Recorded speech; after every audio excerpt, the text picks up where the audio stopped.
अफगानिस्तान की राजधानी काबुल में हुए हमले ने पूरी दुनिया को झकझोर दिया है। काबुल में एक ड्रग रिहैबिलिटेशन सेंटर और अस्पताल को निशाना बनाते हुए पाकिस्तान ने भीषण हवाई हमला किया। अफगानिस्तान सरकार के मुताबिक इस हमले में अब तक 400 लोगों की मौत की पुष्टि हो चुकी है, जबकि 250 से ज्यादा लोग घायल बताए जा रहे हैं। अस्पताल के मलबे में अब भी लोगों को निकालने का काम जारी है और इस हमले को लेकर अफगानिस्तान में गुस्सा और शोक दोनों बढ़ता जा रहा है। क्या है काबुल पर हुए हमले की पूरी कहानी, देखिए हमारी इस खास रिपोर्ट में।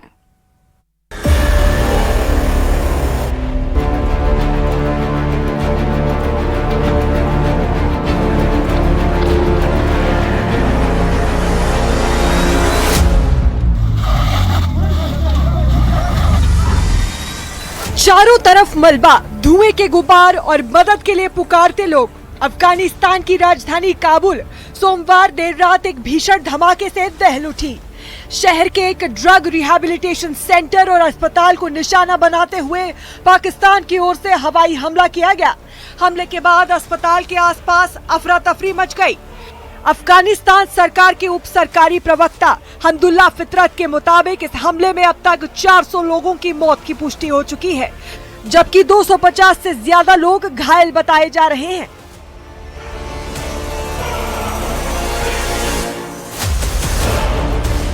बताया जा रहा है कि जिस अस्पताल को निशाना बनाया गया वह नशे की लत से जूझ रहे लोगों के इलाज का केंद्र था, यानी वहां मौजूद ज्यादातर लोग मरीज और इलाज करने वाले डॉक्टर व स्टाफ थे। हमले के बाद अस्पताल की इमारत का बड़ा हिस्सा मलबे में तब्दील हो गया। राहत और बचाव दल लगातार मलबे से लोगों को निकालने में जुटे हुए हैं और आशंका है कि मरने वालों की संख्या और बढ़ सकती है।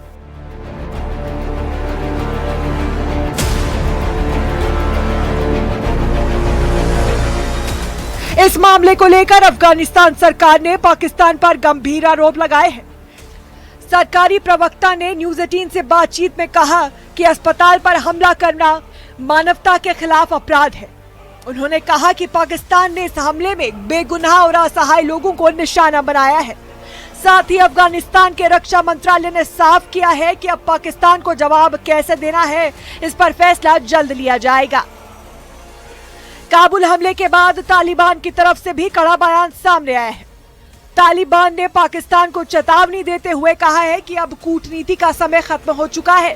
तालिबान का कहना है कि काबुल में कई जगहों पर हमले किए गए हैं और पाकिस्तान को इस कार्रवाई की कीमत चुकानी पड़ेगी।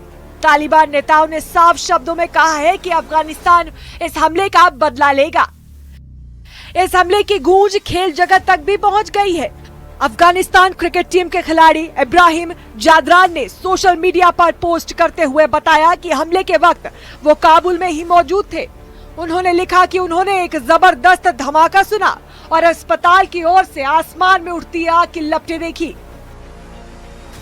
अफगानिस्तान के स्टार क्रिकेटर राशिद खान ने भी इस हमले पर गहरी नाराजगी जताई है। उन्होंने सोशल मीडिया पर पोस्ट करते हुए कहा कि पाकिस्तान के इस हमले में आम लोगों की जान गई है। राशिद खान ने आरोप लगाया है कि हमले में घरों, शिक्षण संस्थानों और अस्पतालों को निशाना बनाया गया।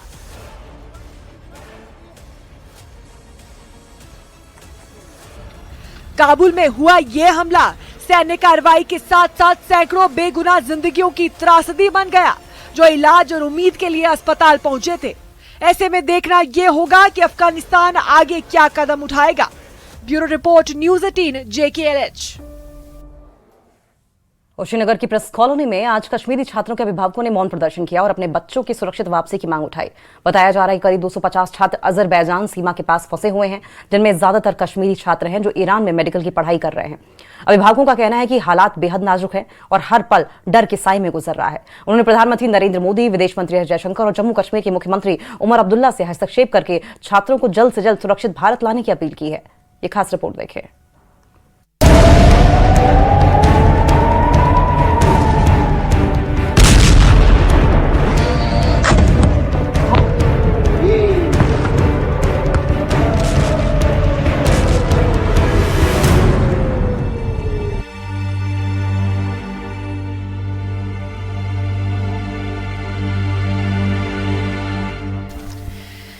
ईरान में बढ़ते तनाव के बीच वहां फंसे भारतीय छात्रों को लेकर अब कश्मीर में चिंता बढ़ती जा रही है।